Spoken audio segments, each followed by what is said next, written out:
ఇటీవల చాలా వంగవీటి అనేటువంటి సినిమానే మన ప్రముఖ దర్శకుడు రామ్ గోపాల్ వర్మ ఆయన ఒకటి తీస్తున్నారు.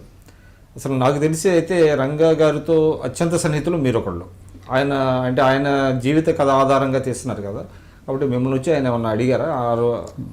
నాతో ఏం మాట్లాడలేదండి ఆయన. మరి ఎందుకు గతంలో ఒక 2-4 సంవత్సరాల క్రితం ఒకసారి వచ్చి మాట్లాడడం జరిగింది.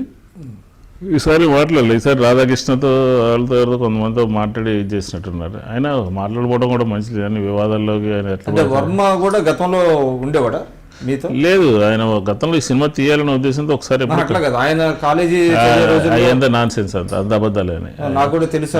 ఆయన అది లైలా కాలేజీలోనో సిద్ధార్థ కాలేజీలోనో ఒక స్టూడెంట్ కింద ఇంజనీరింగ్ ఏదో చదువుకున్నాడు రాజగోపాల్ గారితో పాటు అని చెప్పినది ఒక మాట ఉంది తప్ప ఆయన ఈ వ్యవహారాలని ఆయనకి ఏం పెద్ద సంబంధం నెహ్రూ గారితో కానీ రాధా మన రంగా గారితో కానీ ఎటువంటి సంబంధం లేదు. ఇప్పుడు మీ స్టూడెంట్ లేదు. సో కానీ ఆయన చేసుకుంటున్నాడు ప్రచారం మాత్రం. ఆయన సమకాలీకుడని నాకు అన్ని విషయాలు తెలుసని నేను కూడా ఏదో రకరకాల ప్రచారం కోసం అదే దాన్ని ఇష్యూని హైలైట్ చేసుకోవడం కోసం ఆయన ఆ రకంగా చెప్తున్నట్టుగా నాకు అనిపిస్తా ఉంది అంతే. అంటే ఆ సినిమా మీద మీ అభిప్రాయం ఏంటి? ఇటువంటి సినిమాలు రావటం సమర్థనీయం అంటారా? అంటే ఆయన గురించి ఒక ప్రజలకి మరొకసారి తిరిగి తెర మీద చూపించడం అనేది ఆహ్వానించదగ్గ పరిణామం. అది కరెక్ట్గా ఉందా లేదా అనేది ఒకసారి చూసుకోవాల్సిన అంశం ఉంటుంది తప్ప మళ్ళీ ఆయన ఏ పనులు చేశాడు, ఆయన జీవిత చరిత్ర ఏంటి, ఆయన వ్యవహార శైలి ఏంటి, ఎట్లాగా అని మన నాయకుడిని మళ్ళీ మళ్ళీ సినిమా రూపంలో చూపించడం అనేది మనం అందరూ కూడా అంతే. ఫ్యాక్ట్స్ ప్రెజెంట్ చేస్తే ఎవరికి ఇబ్బంది ఉండదు, అంతే తప్ప సెన్సేషన్ కోసం.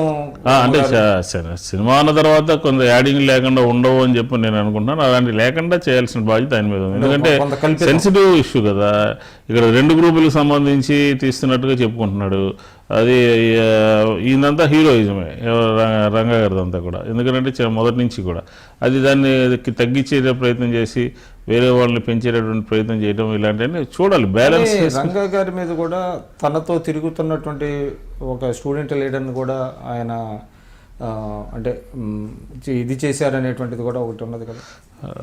కరెక్టే. ఇప్పుడు పాలిటిక్స్ అన్న తర్వాత జరుగుతూ ఉంటాయి. ఎందుకంటే మనకు వ్యతిరేకంగా వస్తున్నారా, మనకు ప్యారలల్గా తయారవుతున్నారా, లేకపోతే మనతో పాటు ఇదవుతున్నారా అని కొంచెం పాలిటిక్స్లో ఇవన్నీ సహజం. ఎందుకంటే ఆయన జనరల్గా 99% ఎక్కడ ఇన్బ్యాలెన్స్ అవ్వడం, 1%లో అలాంటి వ్యక్తులు కూడా కొంతమంది ఉండొచ్చు, నాకు కూడా తెలుసు. కాబట్టి మనం పెద్ద ఈ పాలిటిక్స్ అన్న తర్వాత మనం కొన్ని ఎత్తులు పై ఎత్తులు ఉంటాయి. అందులో భాగంగా ఆ రకంగా చేస్తూ ఉంటారు తప్ప ఫ్యాక్షన్ టైప్ ఆఫ్ పాలిటిక్స్లో అందులో విజయవాడ పాలిటిక్స్లో ఉంటాయి కదా. దాని గురించి పెద్ద మనం ఇప్పుడు అటువంటి అసలు ఆ పాలిటిక్స్ లేవు. ఓన్లీ పబ్లిక్ సర్వీసే, ఫ్యాక్షన్ పాలిటిక్స్ లేవు. పబ్లిక్ సర్వీస్లో ఎవరు ముందు ఉంటే ప్రజలు వాళ్ళని ఆదరిస్తారు, ఎవరు పీస్ఫుల్గా ఉంటే వాళ్ళని ఆదరిస్తారు. ఎవరు రఫ్గా ఉంటే హీరోయిజం అనుకునేవాడు ఆ రోజుల్లో. ఇప్పుడు ఎవరు పీస్ఫుల్గా ఉంటే, ఎవరు ప్రజలకి దగ్గరగా ఉంటే, ఎవరు సమస్యలు పరిష్కరిస్తారు, వాళ్ళకి అందుబాటుగా ఉంటారంటే వాళ్ళ ఆశీర్వాదం, ప్రజల ఆశీర్వాదం నాయకులకు ఉంటుంది. నేను మల్లాది విష్ణు, ఎక్స్ఎమ్మెల్యే, కాంగ్రెస్ పార్టీ. మీరు చూస్తున్నది ఐ డ్రీమ్ న్యూస్.